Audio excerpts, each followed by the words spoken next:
Hello and welcome to the Practical English Podcast. My name is Mike. And I'm Angela. We are so happy you could join us today. Today we have a very important topic. We're going to talk about how to be polite in English. But not just that, we're also going to talk about how to set boundaries with respect. That's right. Sometimes it can be difficult to say what you really mean without hurting someone's feelings, especially in a new language. You want to be kind, but you also need to take care of yourself. Exactly. This skill is all about confidence and clear communication. It helps you build stronger, healthier relationships with friends, family, and coworkers. So in today's episode, we'll cover a few key areas. First, we'll learn how to say yes and no politely. Then we'll talk about how to change plans respectfully. After that, we will discuss simple ways to talk about your feelings. And finally, we'll give you some tips on how to sound kind and confident. It really does.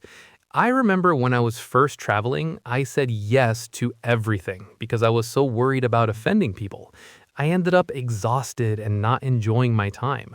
Learning to say a polite no was a game changer for me. It's going to be a very practical episode, so get ready to learn some useful phrases. Let's start with our first section. Okay, section 1, saying yes and no politely. Saying yes is usually the easy part, right, Mike? Definitely. If someone invites you to a party and you want to go, you can say something like, "Thank you, I'd love to come," or "That sounds great." Right, or even something more casual like count me in or I'm in. These are all friendly, positive ways to accept an invitation.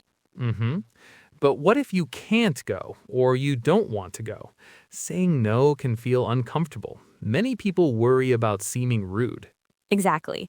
A great technique is to use soft language. Instead of a direct no, you can say, I'm afraid I can't.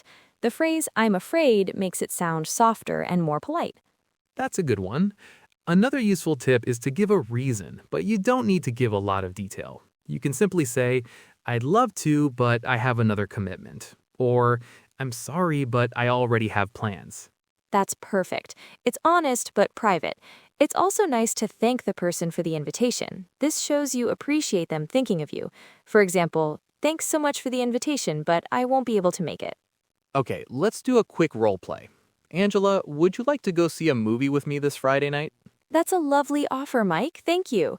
Unfortunately, I can't this Friday, but I'd love to go another time. See? That was perfect. Angela said something positive, then she said no, and then she finished with another positive idea for the future. It was polite, kind, and clear. And remember, it is okay to just say no thank you. You don't always need to give a long explanation. A simple and polite no is a complete answer. All right, that leads us nicely into our next section, changing plans respectfully. Because sometimes we say yes, but then something happens and we need to cancel. Yes, this happens to all of us. The most important rule here is to tell the other person as soon as you know you need to change the plan. Absolutely. Don't wait until 5 minutes before you are supposed to meet. That can be very frustrating for the other person. As soon as you know, send the message or call them. So what can you say? You should start with an apology. For example, I'm so sorry, but I'm not going to be able to make it to our lunch today. That's a good start. You can also say, something has come up and I won't be able to meet you. Something has come up is a general phrase that means an unexpected event has happened. After you apologize and explain that you need to cancel, it's a great idea to suggest a new time. This shows that you still want to see the person. You could ask, would you be free to meet next week instead? Okay, let's try another role play. Let's imagine Angela and I plan to study together, but I need to cancel. Okay. Hi, Angela. I am so sorry, but I have to cancel our study session for this afternoon. Something urgent came up at home. I am really sorry about the short notice. Are you free to study tomorrow evening? Hi, Mike. Thanks for letting me know. No problem at all. I hope everything is okay. Yes, tomorrow evening works for me. Angela's response was also very polite. She showed understanding by saying, no problem at all, and I hope everything is okay. This keeps the conversation friendly. Being respectful when things change is a key part of good communication. Now let's move on to our third section, talking about your feelings. This is a big part of setting boundaries. It's about telling people what you need in a clear and kind way. Yes, and the best way to do this is by using I statements. This means you talk about your own feelings, not about what the other person did wrong. Right. So instead of saying, you are talking too loudly, you could say, I am having trouble focusing. I feel a bit distracted. That's a great example. The first one sounds like an accusation. The second one just explains how you feel. It's much softer, and people usually respond better to it. Let's think of some simple phrases. If you need some space, you can say, I need some time to think about this, or I need a little time for myself right now. Or if a topic of conversation makes you uncomfortable, you can say, I'm not really comfortable talking about that. Can we talk about something else? These phrases are clear, direct, and polite. You are not blaming anyone. You are simply stating your needs. For example, if a friend keeps asking for money, it can be a difficult situation. Right. Instead of getting angry, you could say, I care about our friendship, but I feel uncomfortable when we talk about money. I am not able to lend you any more. That's a very good way to handle it. It's honest and respectful. It shows that you value the friendship, but also that you have a boundary. Using I feel is a powerful tool. Okay, this brings us to our final section before the conclusion. Section 4, sounding kind, clear, and confident. This is about how you use your voice. Yes, because the words you choose are only part of the message. Your tone of voice is also extremely important. The same sentence can sound friendly or angry depending on how you say it. Let's try it. I'll say I can't come in two different ways. First, with a flat, cold tone. I can't come. It sounds a bit rude, right? Yeah, it does. Now I'll say it again with a warmer, more apologetic tone. Oh, I'm so sorry, but I can't come. It feels completely different. Much better. So, to sound kind, try to use a warm and friendly tone. A little tip is to smile when you're speaking.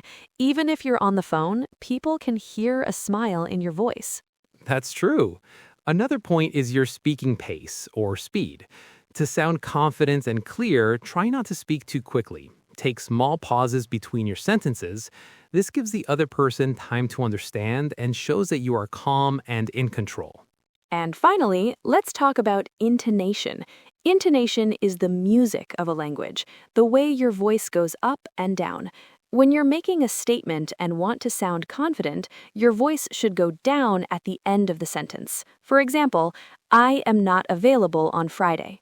Right. If your voice goes up, it can sound like a question, like you're not sure. I am not available on Friday? It sounds less confident. So, to sound kind, use a warm tone.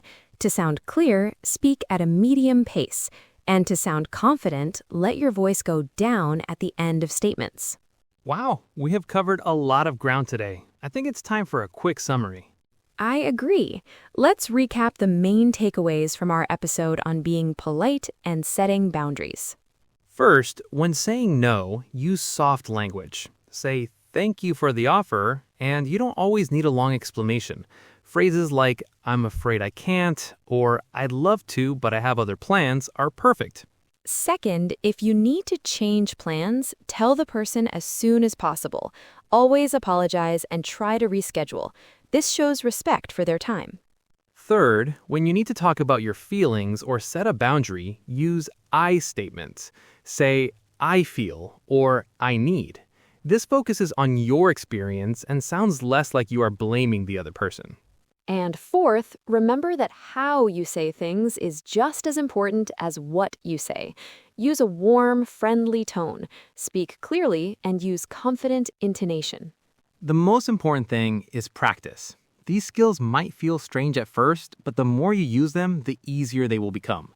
Start with small situations and be patient with yourself. That's wonderful advice, Mike. Learning to communicate this way will make you a more confident English speaker and help you build better relationships. Well, that's all the time we have for today. Thank you so much for listening to the Practical English Podcast. We hope you found it helpful. Join us next time for more practical tips for learning English. Goodbye for now.